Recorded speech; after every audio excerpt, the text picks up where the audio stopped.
Story 1. The 3-minute rule. I still use the phrase 3-minute stop like it means something. Like if I say it out loud, I can make that night into a rule instead of what it actually was. I pulled in for coffee, a bathroom, maybe one deep breath before the last stretch home. I remember the white lights, the empty lot, and the feeling that I was the only thing alive there.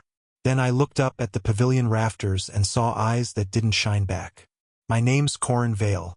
I was 30 then, working overnights as a collision estimator outside Wichita, which meant most weeks I drove home at hours decent people were asleep. I didn't mind it. I actually liked being alone in the car. I had a dark blue sedan, only a year old, tinted windows, clean enough that you could still smell the lemon wipes I'd used on the dash. That night was early spring, around 3 in the morning, somewhere off a rural stretch of interstate in the plains, still about 2 hours from my apartment in Salina. I'd been up since late afternoon and my eyes had that hot, sandy feeling from too much screen glare and fluorescent shop lighting.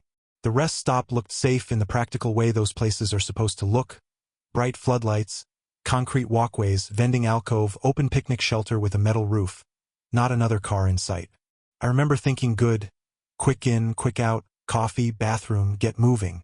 The first thing I noticed was the penny.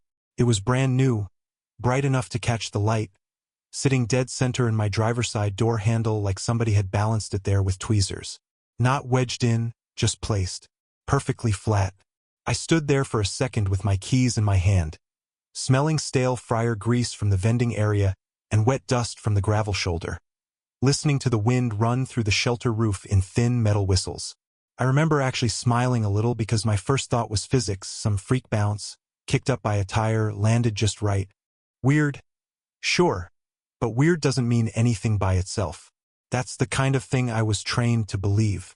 You spend enough years around wrecks and insurance claims, you stop treating odd details like omens.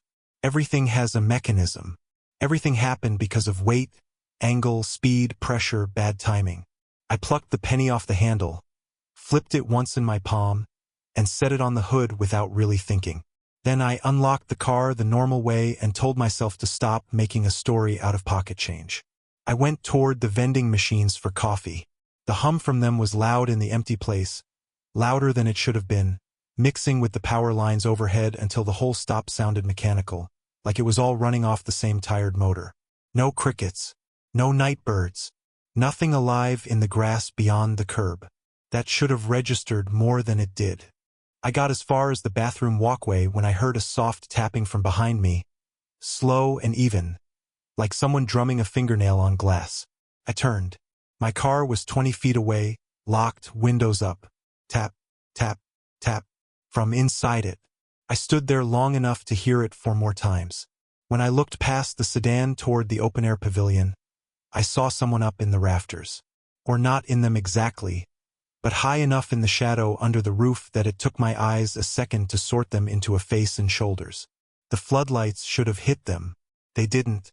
All I could really make out were the eyes, fixed on me, not blinking, not catching any glare. The rest of the body looked like a cutout of a person, tall and narrow and wrong in the way it held still. I remember telling myself it was probably a maintenance worker messing with something on the beams, except there was no truck. No ladder, no orange vest, no sound of movement before I'd looked up. I called out anyway. "You all right up there?" Nothing. The tapping came again from inside my car. At that point, I should have gotten back in and left. That's easy to say now. What I actually did was square my shoulders because I'd spent years dealing with angry customers in tow lots and body shops, and I had this stupid professional reflex where if something didn't make sense, I thought I could stand in the right posture and make it behave.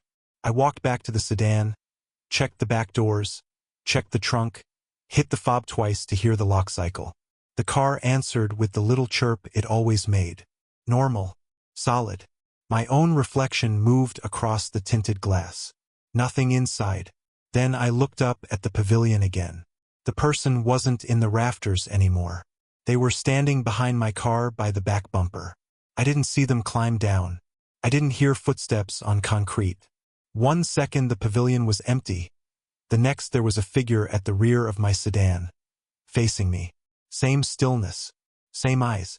The wind dragged the smell of old grease and something mineral, like wet concrete, across the lot. My hands had started to sweat, enough that the key fob felt slick. I said, louder this time, "Hey." No response. I took 2 steps toward the driver's side. The figure stayed where it was. I glanced at the handle, at the penny still sitting on the hood where I'd left it, at my own outline in the window. Tap, tap, tap. It came again from inside the locked car, definitely from the rear passenger side now, soft and deliberate, and when I jerked my head toward the sound and then back to the bumper, the figure was closer. Not lunging, not rushing, just closer by 3 steps. That's the piece that still won't settle right in my head. Every time I looked away, even for less than a second, it had closed the distance without ever letting me see it move. The lot was wide open. There was nowhere for it to hide the motion. It was by the bumper, then alongside the trunk, then almost lined up with the rear tail light, still facing me, still silent. I backed up until I felt the curb tap the backs of my shoes. The floodlights buzzed so hard I could hear the current in them.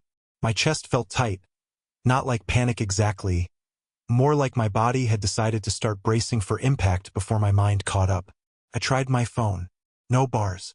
That happens plenty on those stretches, but seeing no service there under all that man-made light made the place feel staged somehow, like a room built to look public. I hit the unlock button and yanked the driver door open fast, planning to get in, slam it, leave. The tapping stopped the instant the latch clicked. That silence was worse.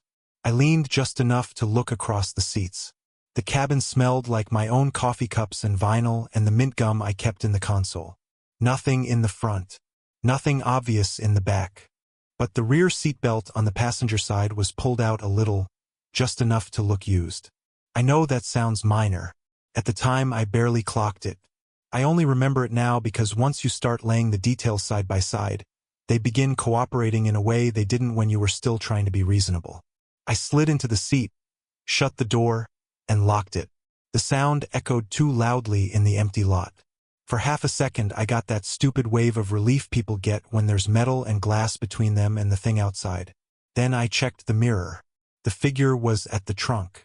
Closer than it should have been, close enough that the back of the car blocked most of it from view. I couldn't really see a face. I could only see one hand resting on the metal just above the license plate, the fingers long and gray in the white light, bent at the joints like they'd been overused, the tips black and hard-looking, not nails exactly, more like heavy callus or grease ground so deep into the skin it had become part of it. I jammed the key into the ignition so hard I scraped my knuckles on the steering column. The engine kicked over. In the side view mirror I saw those fingers spread slightly on the trunk, as if testing the shape of the car. Not pounding, not grabbing, just there, watching. I dropped it into drive and punched the gas. Gravel exploded behind me.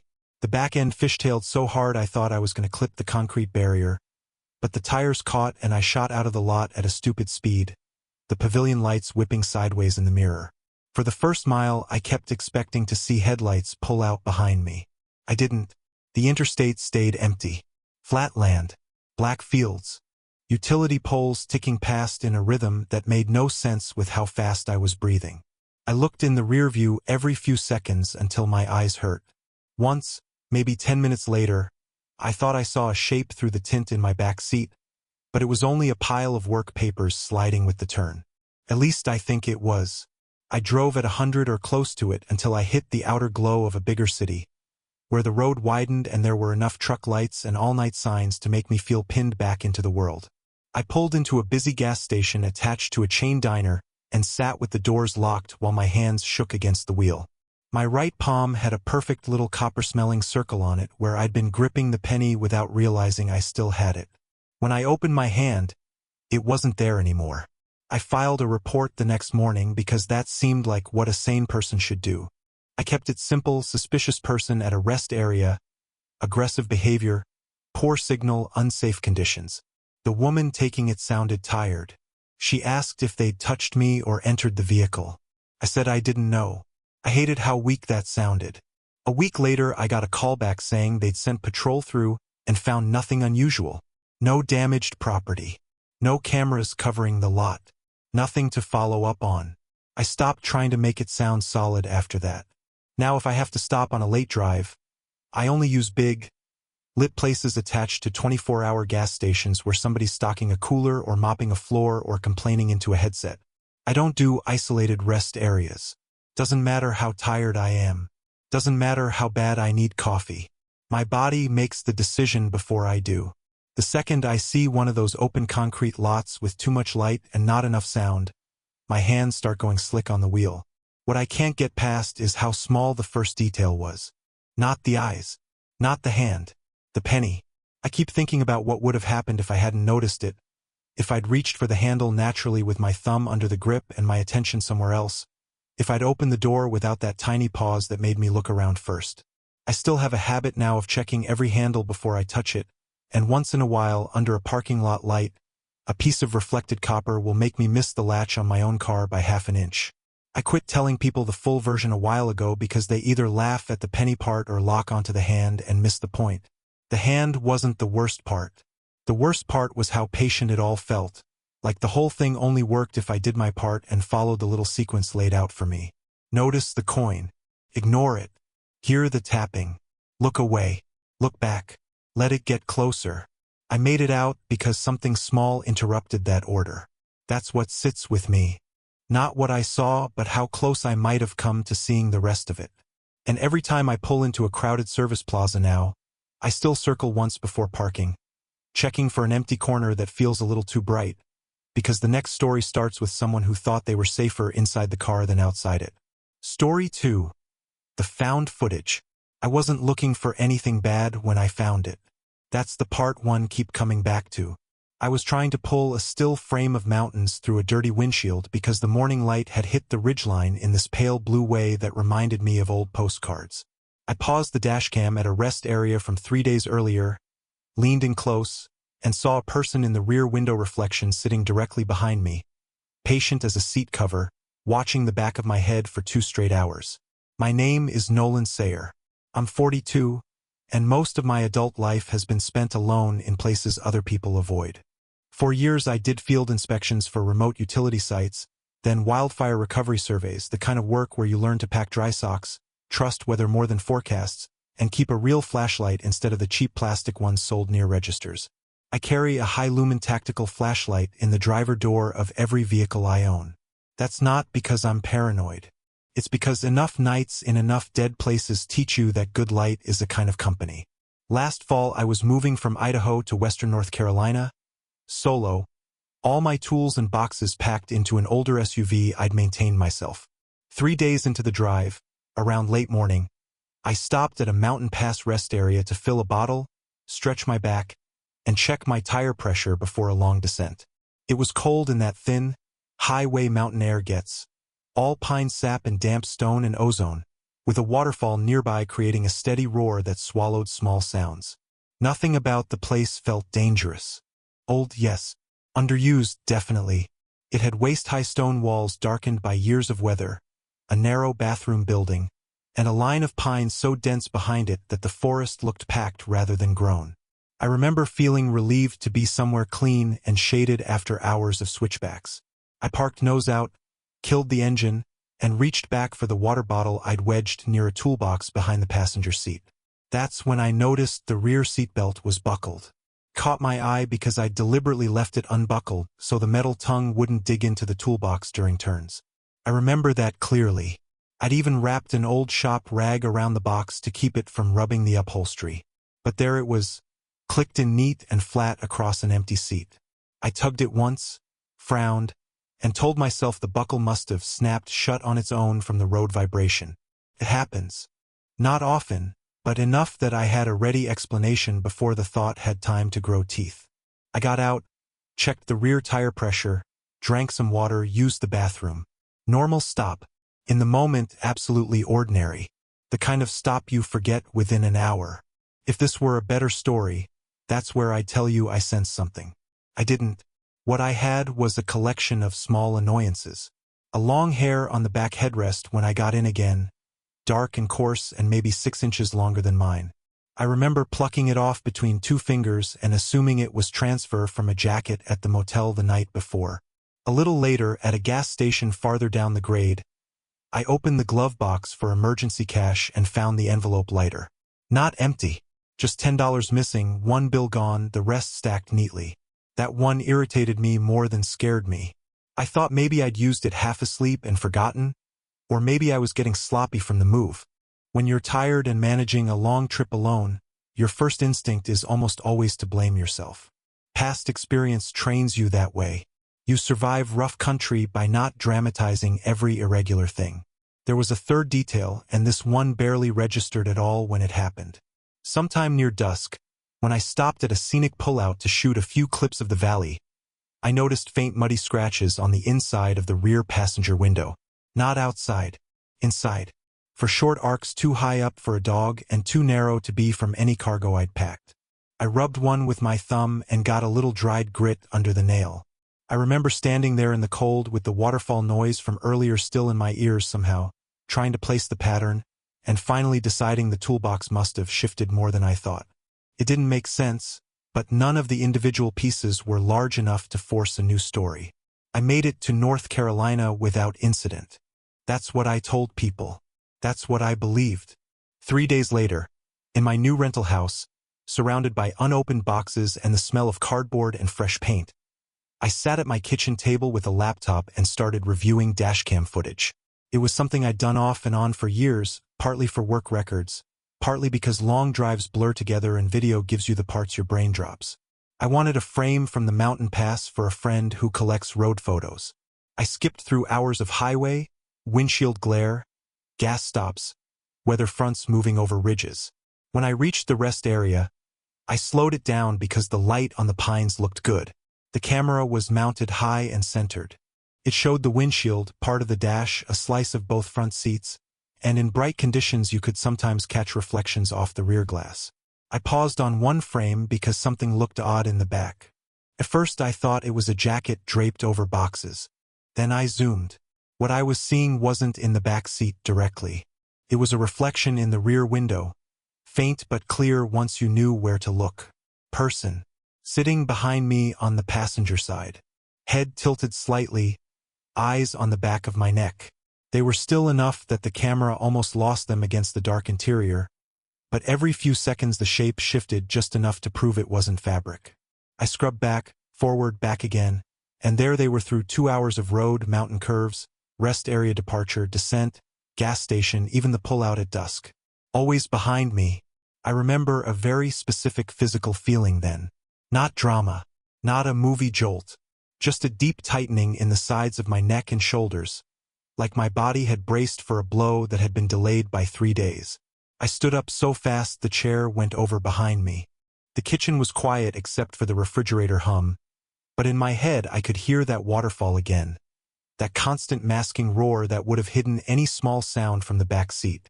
Breathing, a shoe shifting, metal on glass, anything. I started going through the trip like evidence because that is how I know to survive things. Not by panicking, by sequencing. If someone had been inside the vehicle, how did they enter? When? Why take only $10? Why leave the rest? Why buckle the seatbelt? Why stay hidden? Why not act sooner? I got my flashlight and went through every box that had come out of the SUV, one by one. Half of that first night was spent on the floor of the rental, surrounded by extension cords and kitchen pans and rolled blankets, trying to reconstruct the trunk layout from memory. I found 2 items in the house that I knew I'd never unpacked, a green bungee cord and a tire pressure gauge, sitting on a closet shelf where I hadn't put them. At the time I forced myself not to make too much of that. Moving is disorder. Things migrate. I knew that. I kept telling myself there had to be a normal explanation nested somewhere inside this mess. Then I kept watching the footage.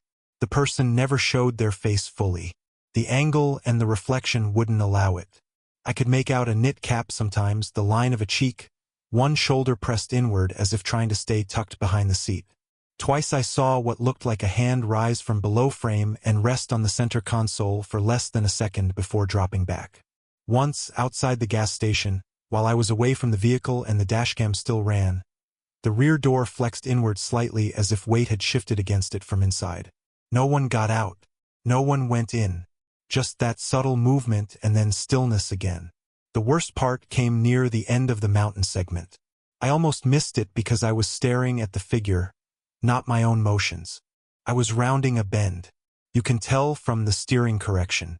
The person in back started leaning forward, slowly, carefully, like they knew exactly how much movement the seatback would hide from the camera.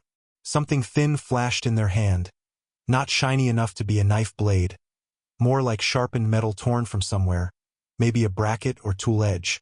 They brought it up toward the gap beside my seat, toward my neck. My shoulders in the footage stayed relaxed because I didn't know. Then my brake lights flared on, hard enough that my body pitched forward against the belt, and the person snapped backward into the seat like an animal freezing under a flashlight. I watched that 6-second segment maybe 40 times.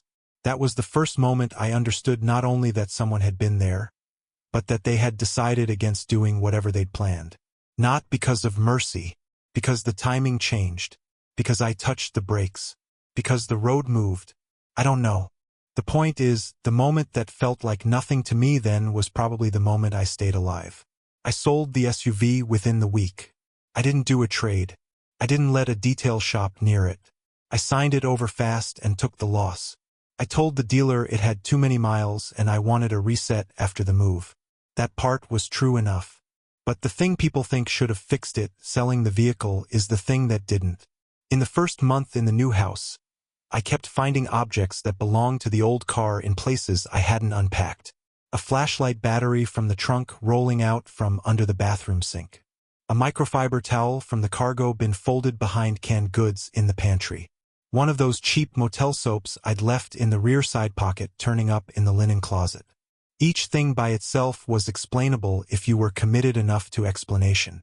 Together they felt like a hand continuing a sentence after the speaker had left the room. I sleep fine most nights. That's the strange part. I'm not shattered. I still travel. I still work alone. But I can't sit in a car by myself without eventually feeling a cold ache start on the left side of my neck, exactly where that piece of metal hovered in the video. It isn't pain, not really. More like memory stored in muscle.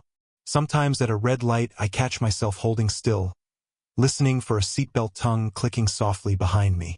And if I hear water anywhere nearby, even a fountain in a hotel courtyard, part of me goes back to that mountain pass and starts wondering how long a person can stay folded into the back of a vehicle without making a sound.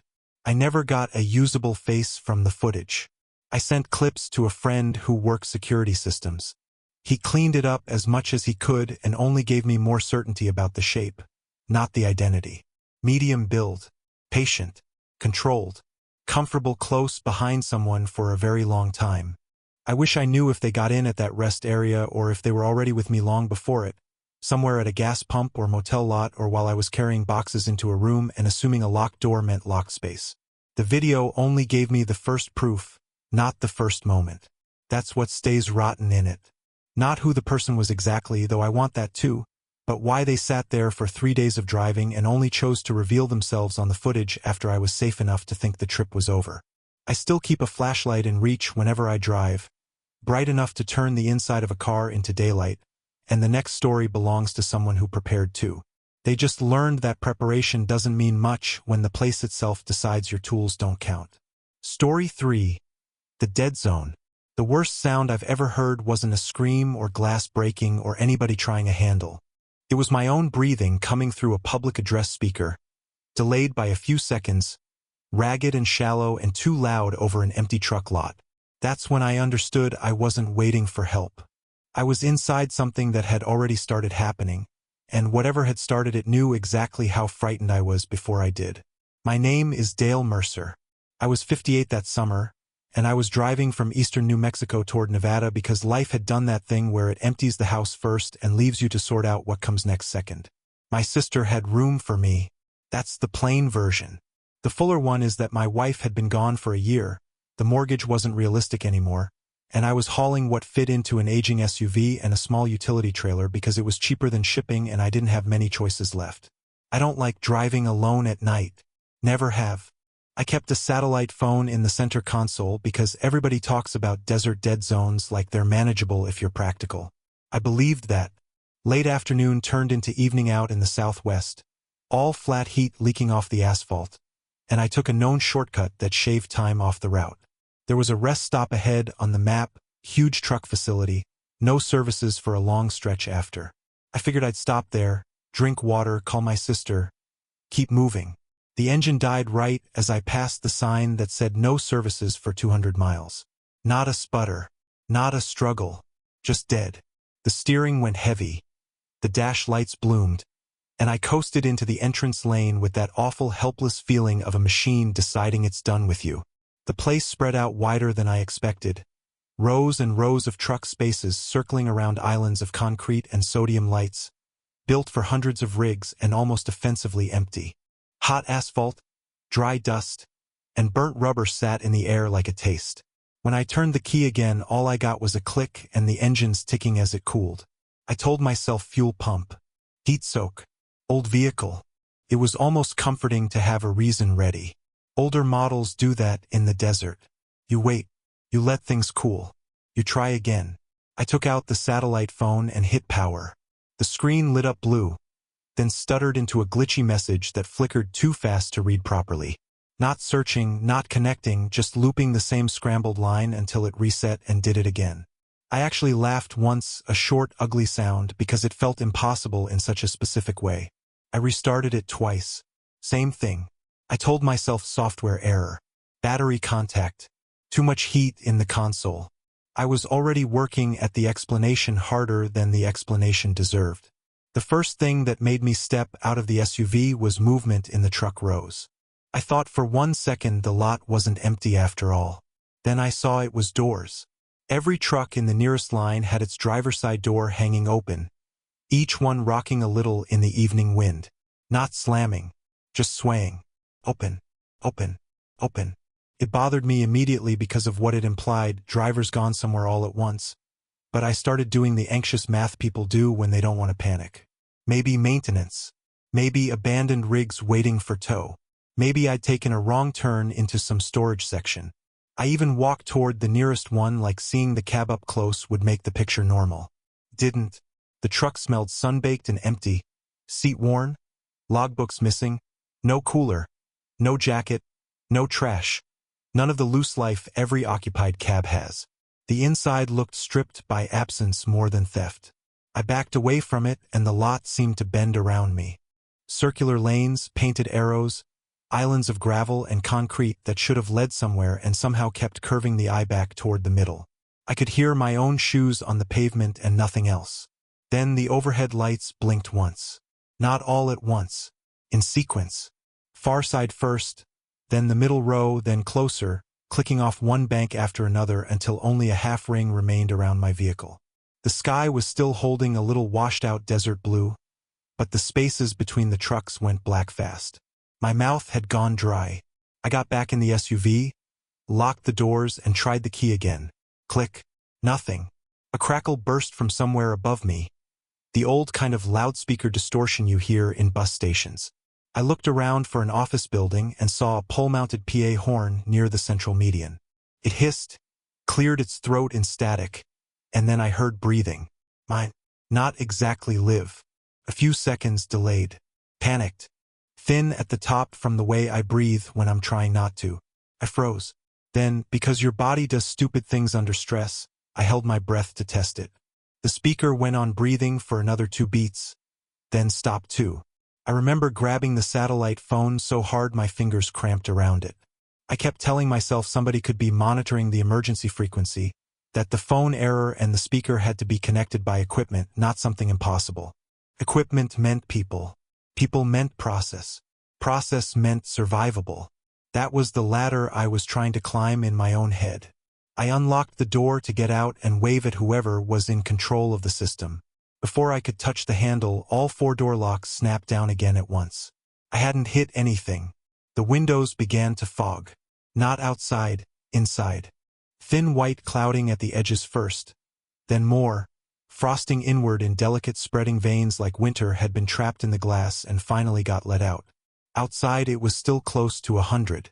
My shirt was sticking to my back with sweat. But when I put my hand on the driver window, the inside of the glass felt cold enough to sting. That's when my reasoning really started slipping. You can hear it in the way I remember things after that. Not clean sequence. Surges. I tried the door lock manually. It wouldn't lift. I dug for the owner's manual as if there might be a paragraph in there for this exact situation. I tried the satellite phone again. Glitch, reset. Glitch. I hit the horn. Nothing. Not dead battery. More like swallowed sound. My chest had gone tight and shallow. I could feel my pulse in my wrists, in the soft place under my jaw. Sweat rolled down my ribs even while the windows filmed white around me. Then the frost thinned where the windshield wipers had last passed, and I saw people. At first I thought they were posts or shadows cast by the truck rows. Then one shifted half a step and the whole shape became human. There were maybe 8 of them, maybe 10, spaced evenly around the SUV in a perfect circle. Faces lowered toward the ground, arms bent at their sides. Each person held a small rectangular device with an antenna, old battery-operated radios or transmitters, something in that family. I knew that because one of them turned enough for the moonlight to hit the metal clip. They weren't banging on the vehicle. They weren't talking. Just standing there tuned to the same frequency as whatever had taken over my satellite phone. Close enough now that I could see their shoes on the pavement and the dust on their cuffs. I shouted through the glass. No reaction. I hit the horn again and heard only a pathetic electrical click from the steering wheel. One of them lifted their radio higher, and the PA speaker cracked alive with the sound of me begging them to answer. Same words I was saying, delayed and flattened, turned into somebody else's panic. That did something ugly to my brain. Hearing your fear handed back to you makes it feel official. I made 2 more tries to get out of it. First I crawled into the back, thinking maybe I could kick out a rear window or reach the hatch release. The trailer tongue outside blocked part of the rear swing, and when I got to the hatch I found the latch dead too, like the whole vehicle had slipped into one sealed piece. I kicked the side glass until pain shot up my ankle and the window only rang dully. Second, I found the emergency hammer on my keychain, the cheap little one with a seatbelt cutter. I hit the passenger window with everything I had. The point bounced. Again. It starred the glass in a tiny white flower and then stopped doing anything. My hands were shaking so badly I nearly dropped it between the seats. Outside, the circle tightened by maybe a foot. Not fast. Not coordinated enough to call it a march. More like a tide deciding on a shoreline. Night in the desert has a way of expanding. It became hard to tell how much time was passing because the lot never changed. Open truck doors moved in the same lazy rhythm. The speaker crackled now and then with scraps of my own voice, breaths, a swallowed curse, once the sound of me whispering my sister's name. The people kept their faces down. I never saw one clearly enough to give a real description. That almost makes it worse. A group without faces feels less like a plan and more like a function. At some point, maybe around midnight, maybe later, I stopped trying to solve it and started trying to endure it. I slid down into the floorboard behind the front seats where I could make myself smaller. My knees were jammed against the console. The carpet smelled like old coffee and rubber mats and the faint sourness of stress sweat. I covered my ears, but the speaker still leaked through, and the radios outside made these little bursts of static like insects clicking in unison.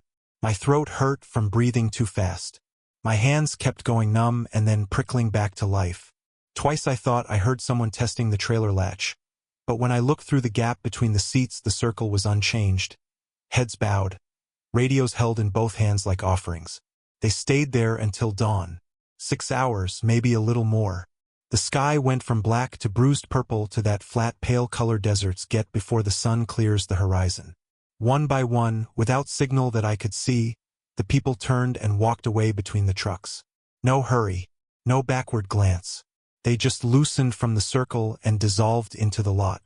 As the light improved, I realized several of the far truck spaces were empty now. I still don't know if they had been empty all along.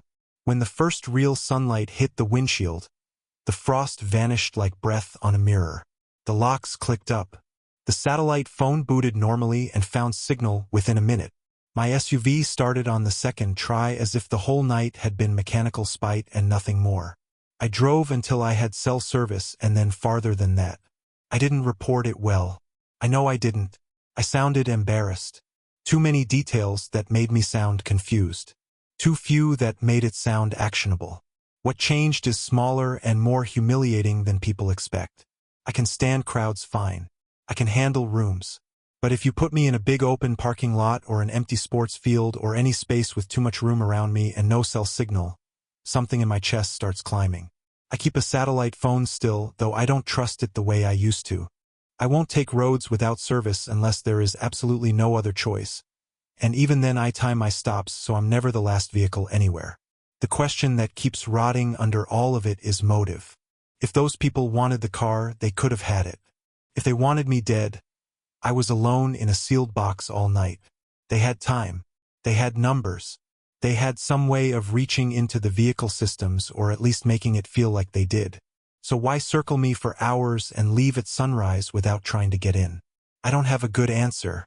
All I know is that since then, any open place after dark feels like a bowl with me at the bottom of it, and the next story belongs to someone young enough to still think a camera can prove what's real, right up until the photos start proving the wrong thing. Story 4. The Polaroids. The first time I saw my own clothes on someone else, I almost waved.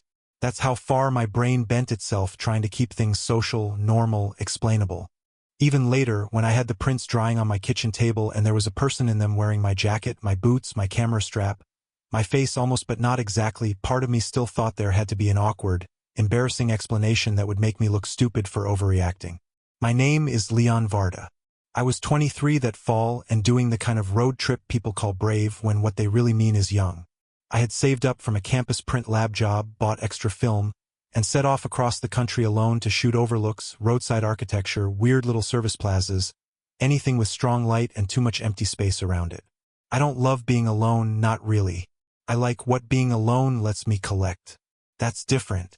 I carried a film camera everywhere, old enough that strangers asked about it, and I logged every stop in a notebook because I liked the ritual of it. One evening just before sunset, I pulled into a glass and steel rest stop built beside a scenic overlook. It was all polished floors, brushed metal trash cans, imported coffee smell, walls of glass that caught the sky and turned it into something expensive. The wind moving through the exterior panels made a soft harmonic hum that should have been beautiful. It mostly made me feel watched by the building itself. I was sleep-deprived enough to be sloppy, which matters. I remember kneeling by my bag on a bench near the windows, sorting fresh rolls of film by feel. That's when I found one already loaded into a canister sleeve, marked with my handwriting, but I had no memory of loading it. I stared at it, then at the camera, then back at the roll and decided I'd probably done it at some earlier stop while running on gas station coffee and habit. That explanation embarrassed me in a way that made it easier to accept. Forgetting your own routine is normal.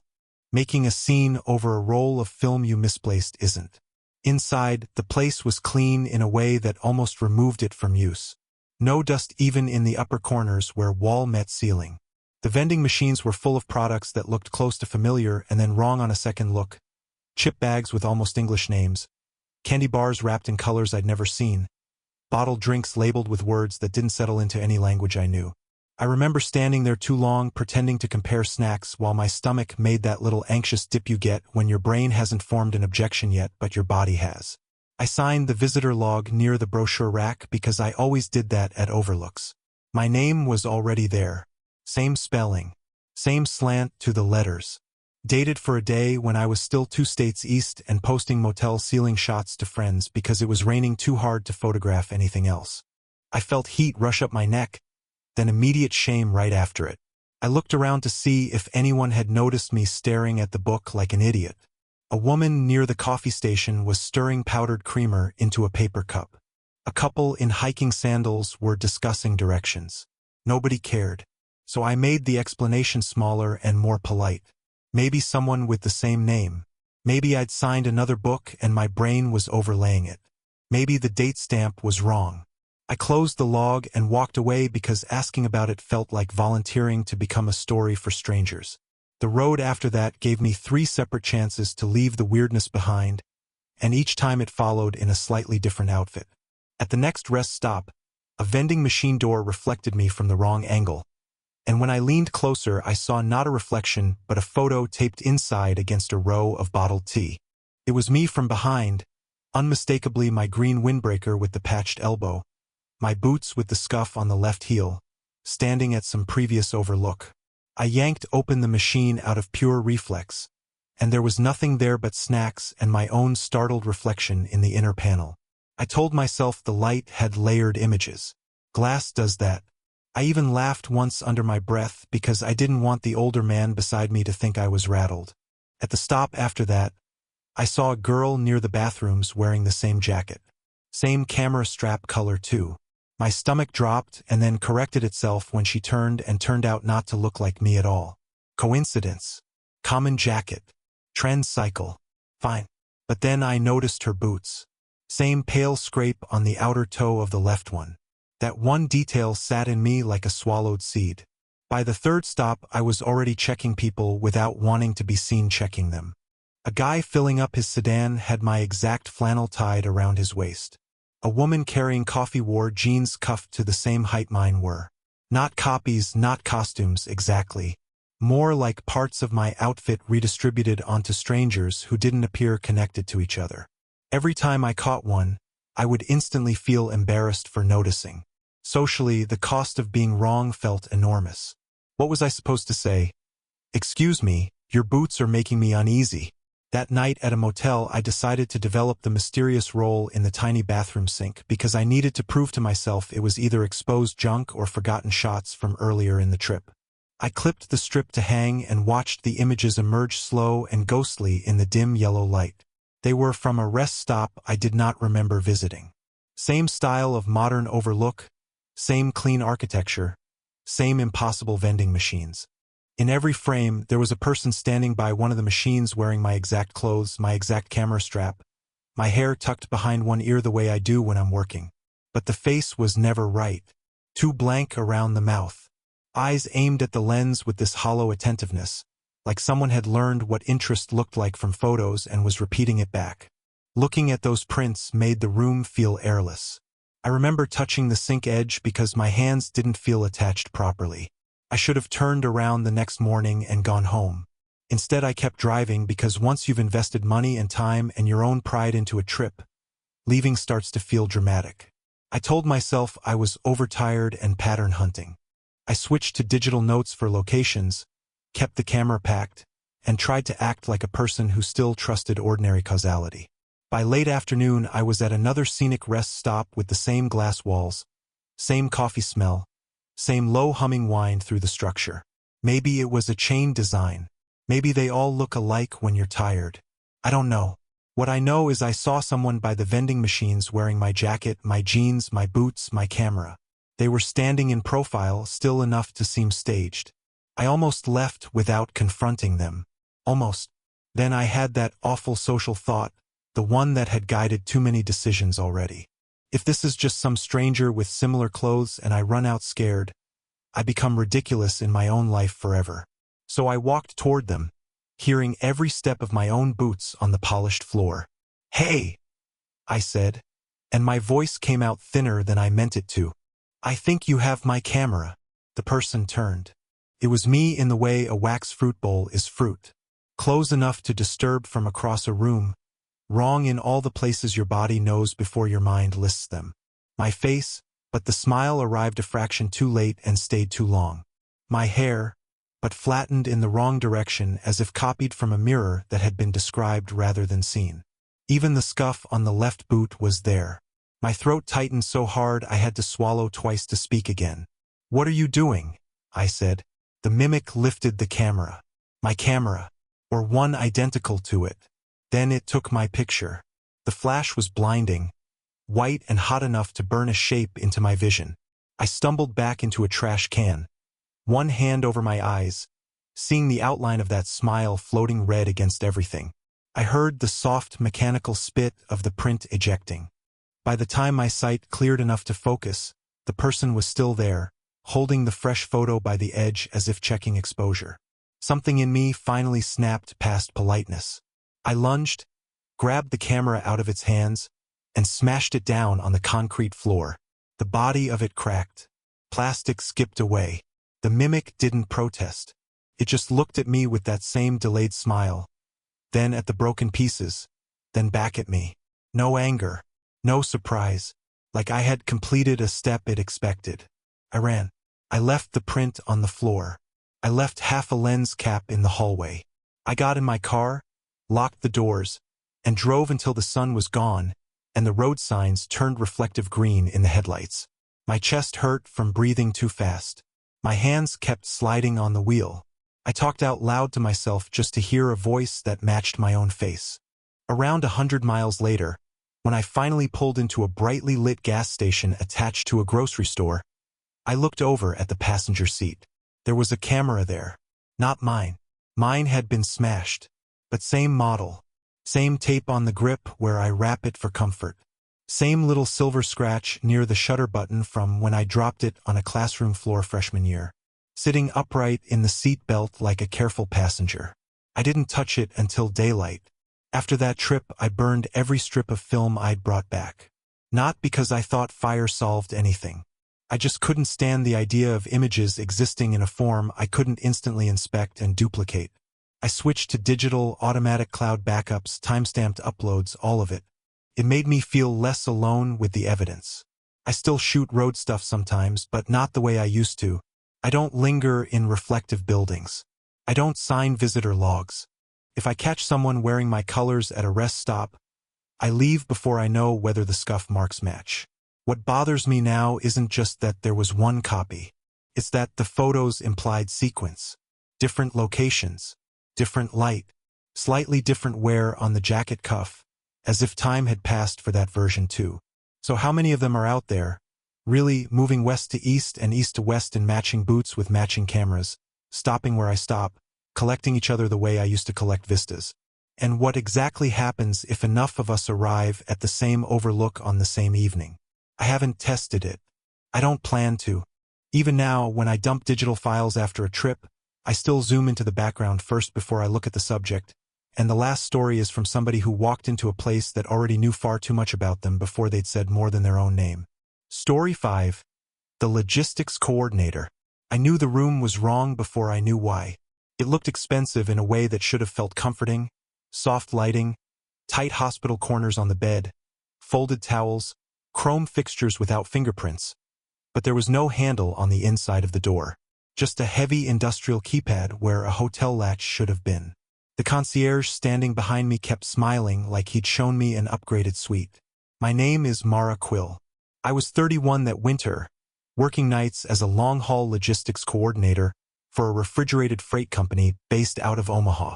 Most of my job happened through screens and headsets, rerouting trucks, solving chain delays, calling drivers who were too tired or too angry or both. But during storms, especially bad ones, I sometimes drove critical paperwork or replacement equipment between relay points because it was faster than trying to hand it off through a dozen closures. It was routine in the worst way, meaning not common enough to be normal and not rare enough to feel exceptional. That night a blizzard had ripped across a restricted trucking route and half our fleet was stacked up in different states waiting on clearances. I'd been awake too long, living on bitter coffee and stale crackers from my glove box, and somewhere after midnight my hands started doing that delayed, clumsy thing that means fatigue is turning physical. Dispatch sent me coordinates for a private rest facility used by vetted corporate carriers. I pulled off the route expecting a secure place to wash my face, drink something hot, maybe sleep for an hour in the truck.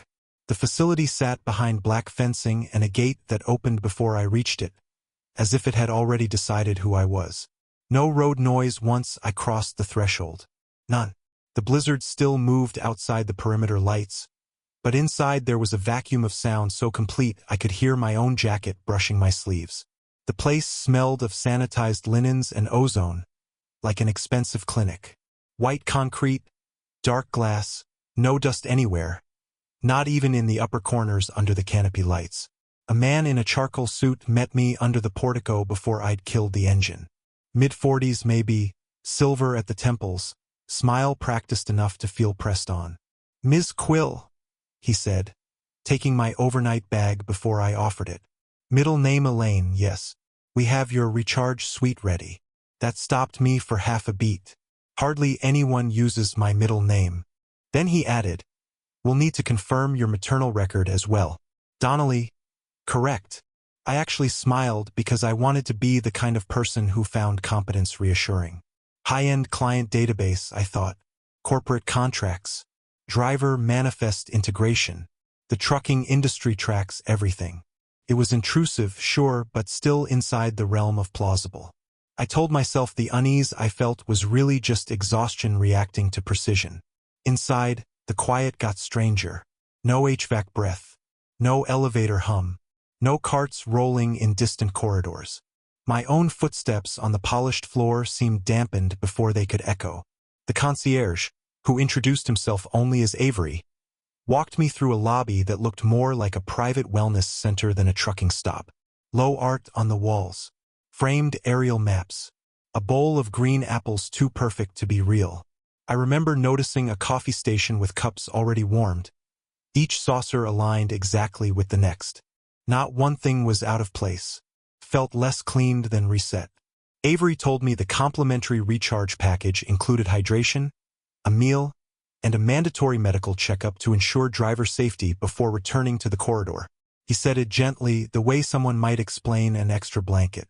My first reaction was still charitable. Private facility, corporate liability, maybe they monitor fatigue because accidents cost more than hospitality. I said fine if it was quick. He nodded and led me into the room with the keypad on the inside of the door. The suite itself was nicer than any motel I'd ever paid for. Wide bed, rain shower, desk with a charging dock. Fresh clothes laid out neatly in my size, though that detail only fully landed later. At the time, I was too tired and too flattered by comfort. Avery asked me to place my boots by the entry mat and said a clinician would be with me shortly. When he left, the door shut with a seal-like thump that reminded me of a walk-in freezer. I checked the keypad immediately, more out of habit than alarm. No handle, no manual latch, just numbers glowing soft white. My stomach dipped. I pressed one random key. Nothing. I told myself it was probably child-proofing for pharmaceutical guests or some ridiculous premium security feature. The thing about optimism is it doesn't sound cheerful inside your own head. It sounds practical. It sounds like, there is definitely a reason for this and it probably has paperwork. The medical checkup happened in the suite itself. A woman in pale gray scrubs arrived with a rolling case and no name badge. She took my blood pressure, pulse, oxygen, all normal enough, then opened a tablet and started asking questions that had almost nothing to do with fatigue. Was I bothered more by confined spaces or open drop-offs? Did I sleep with a door open or closed? Which childhood home creaks do I still remember? Had I ever experienced vertigo in glass elevators? Did I prefer warning before physical contact? How did I react to prolonged silence? What sort of dreams recur when I am overtired? I laughed once and said, "This feels less like medicine and more like a personality quiz." She smiled politely. "We tailor recovery environments." That sounded futuristic enough that I nearly accepted it. Nearly. But something private had already started peeling open. The questions weren't broad. They were shaped, designed to find tender spots. My throat felt dry in that overconditioned air. I gave bland answers, trying not to sound difficult. At one point, I asked for my phone back because I'd left it charging on the desk and wanted to check on my drivers. She said communications would resume after recharge. Not angrily, not suspiciously, as if she were reminding me dessert came after the entree. After she left, I went to shower off the road salt and noticed my clothes were gone. Not tossed aside for cleaning. Gone. In their place, folded on the chair, was a cream-colored uniform set. Scrub-soft fabric, minimalist and expensive-looking. Stitched inside the collar, in tiny black thread, was my employee ID number from the freight company. My exact number. Not a guess. Not approximate. My knees actually weakened for a second, enough that I had to sit on the bed and wait for the room to stop tilting. That should have been the moment I started screaming or breaking things. Instead, I moved into the friendliest possible version of alarm, because that is who I was then. I hit the intercom and said there had been some misunderstanding. Avery returned within a minute, smile unchanged. I pointed at the uniform, at the missing clothes, at the inside keypad. "I need to leave," I said. "Now." He listened with his head tipped just enough to imply concern. Then he apologized. Not evasively, with specifics. There had been a misclassification in the recharge tier. Some guests preferred immersive compliance supports. My profile had apparently been routed incorrectly. He was very sorry for the discomfort. He opened the door from a panel outside, handed me my own clothes freshly pressed, and personally escorted me back through the immaculate lobby to the truck bay. That was the false resolution, and it worked on me because it was engineered to. Mistake acknowledged. Exit granted. Dignity preserved. My heart rate came down enough that embarrassment rushed in to replace fear. I remember thinking, tired people can make anything feel sinister. I even apologized for raising my voice. Avery gave that smooth, forgiving smile. Your safety matters to us, Mara. He used only my first name this time, which I weirdly found comforting. Outside, the storm had thinned to sleet. My truck was exactly where I'd left it, engine block warming under remote start. No signs of tampering, no missing bags. I climbed into the cab, closed the door, and finally let myself believe the whole experience had just been corporate overreach wrapped in luxury language. Then I looked down. A handheld device sat in Avery's hand at the driver's side window. He wasn't knocking, just standing there in the sleet, smiling up at me through the glass and holding the screen where I could see it. It displayed a live map of my truck's GPS in red, my route trailing behind me in a glowing line. But the line didn't stop at the facility or even at the official roadway map boundaries.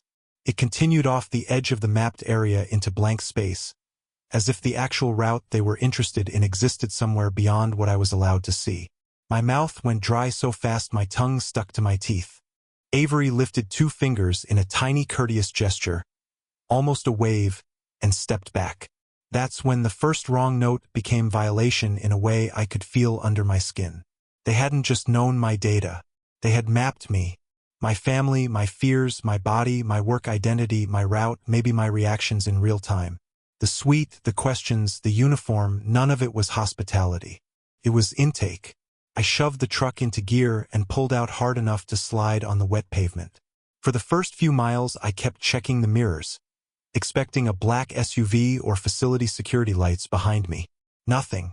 Just sleet, lane reflectors, and the white blur of snowbanks in the beams. I told myself, get to a public place. Get seen. Stay moving. My hands were trembling against the wheel so badly I had to lock my elbows to keep the lane. Then the cab speakers crackled. No voice came through, just a soft electronic tone, rising and falling in a pattern that felt intentional. I killed the audio system. The tone stopped. A minute later, the dashboard lit with a route suggestion I had not entered, directing me to rejoin a service road that did not appear on my paper map. I ignored it. My chest had gone fluttery and hollow. Every corporate building I passed on that stretch, any clean facade with too much glass, made my depth perception lurch. I finally saw a state trooper running stationary watch near a snow choke point maybe 15 miles later. I nearly hit the shoulder getting to him. I got out before he'd fully approached and heard my own voice coming out too fast, too thin, trying to condense the facility into facts that wouldn't make me sound sleep-deprived and unstable. Private stop, biometric questions, clothes replaced, no interior handle, tracking device. He kept one hand near his belt and looked past me at the truck, then back down the road. To his credit, he didn't laugh. He had me sit in the front passenger seat of the cruiser while another unit checked the coordinates I gave. They came back with nothing useful. Restricted private land, corporate registration routed through layered holding companies. No immediate probable cause. The trooper, a woman named Hensley according to the tag on her vest, listened to the whole thing twice.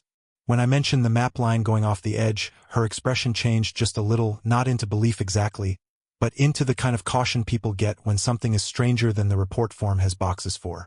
She escorted me to a public service plaza over the next state line and stayed there with me while I called dispatch and my supervisor and, eventually, my mother, who I had the sudden horrible urge to verify was still just information nobody had touched.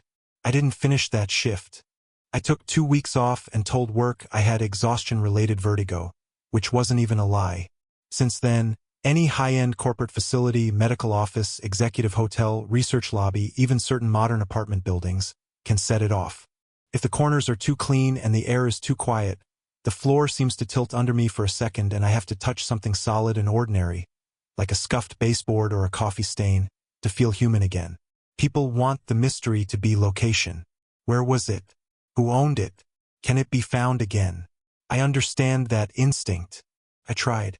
The coordinates lead to property records and shell structures and nothing that matches the building I entered. But the question that keeps me awake isn't where.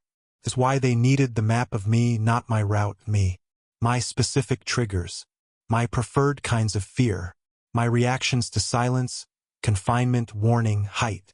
What exactly was the recharge supposed to complete once they'd finished gathering enough of me to build the rest? I still keep my old employee badge in a kitchen drawer because I found a second one there a month after that storm. Same number, same name, same photo. Only the background behind my face was the cream wall of that suite, and I know for a fact I never stood still long enough in that room to let anyone take it.